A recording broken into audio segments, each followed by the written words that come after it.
Yo, good morning, good evening, good night. I had made a script and I had made some like a poem for this as well, but I decided to scrap all that and talk from a place of passion. I think the best way to influence and change the world is for as many people as possible to become rich and then use techniques of propaganda to at least, because I don't think we could fully eliminate the war between good and evil. I don't think that's a war that will ever be solved. I think there's always going to be a balance of order and chaos. There's always going to be the push and the pull. There's always going to be the black and the white, the moon and the sun. There's always that duality that needs to occur in order for life to happen. Because without good, we wouldn't know what bad is, and vice versa. You need the point of reference in order to see the opposite. In my opinion, the best course of action for human beings, especially in the modern world, is to get as rich as possible so you can free yourself from the chains of society and the chains of basically a lot of the influence that's going on that has to do with the Matrix. There's a lot of influence from this clown world that's trying to keep people as basically batteries, keep people as essentially just energy givers. You give up your energy and your time in order to keep this huge system of capitalism, and not just capitalism, but this huge matrix system, because pointing it at just capitalism wouldn't be the best idea because it doesn't get the full scope of everything. Using your powers of richness, so using your money and influence in order to teach other people the good lessons and the lessons that must be avoided. Like right now, there's a huge propaganda campaign for LGBT community and all that encompasses that, and how they've basically started getting kids in classrooms questioning their own gender identities. I mean, come on. It's in the curriculum that, you know, these kids must identify themselves, and they must go off of what they feel. But when have you ever listened to a kid and then been like, yeah, that's a really smart man right there, that's a really smart person, I should take advice from them? When? I don't think that's ever happened. They're teaching kids to be dependent on the system. This has been going on forever. Even before the Rockefellers took over the school system, before all that, this was already happening. Yeah, so we must get rich, form a community of people who are rich and powerful. You know, we can have like a new class of billionaires and millionaires, and then use that and propaganda techniques in order to get people to a higher level, so we can fight back and possibly defeat the clown world system. Because right now, all it is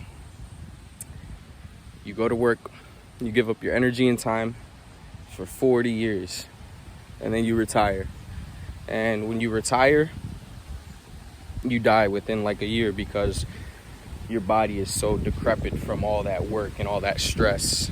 And now that you have no purpose in your life, or your body has no purpose, your body just sorts of gives up. That's why there's the stories of people who retire and then like the day after or like a month after they die, because their body has no purpose anymore.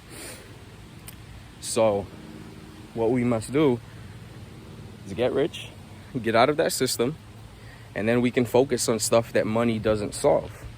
Like how to raise a good child, how to better the next generation, how to improve what's inside of you and pass that on to the next generation, because good and evil do not stop at you. Good and evil are passed on and acquired. So if we get to a point where we're rich, we have good morals, good ethics, and we can pass that on to the next generation, then the world would be in a much better place. But right now we have a class of people that are at the top that would not like any upward mobility. They do not want the peasants to go up to become kings and queens. They want to keep peasants down, and they want to keep their bloodlines pure, want to keep their bloodlines the ones in power, so they can ensure the survivability of their families. It is also not just that.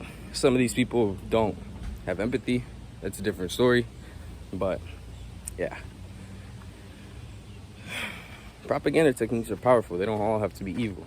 Propaganda techniques, you take them at face value. They're essentially just repeating. It's repeating and it's aligning. You're repeating words and phrases that can like penetrate the psyche and make a little bit more sense to people.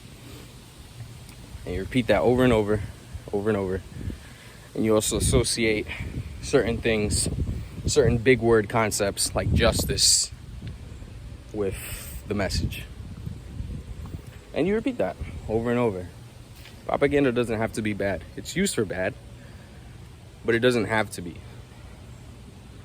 So, like I said, we must get rich, propagandize the next generation into being a good generation and not being a corrupt generation. And that takes time. And that also starts as children, because the modern system basically propagandizes people from really young, their child age. Like what I was talking about with the confusing your gender at such a young age. And there's also just the idea of forcing people into being, it's not even an idea. The whole school system is meant to design good workers, basically. It's meant to design people who sit there, obey, and cannot really do anything for themselves. The only things they can do is what they're told to do. And I think we all know as human beings that's not the best way for us to live. I'm pretty sure you want your freedom. I definitely want my freedom, so it's not a good way for us to live. Anyways, I'm gonna leave it on that, because things need to boil under the surface. Things need to settle. So go think about that. Get rich or die trying, and then propagandize. Deuces.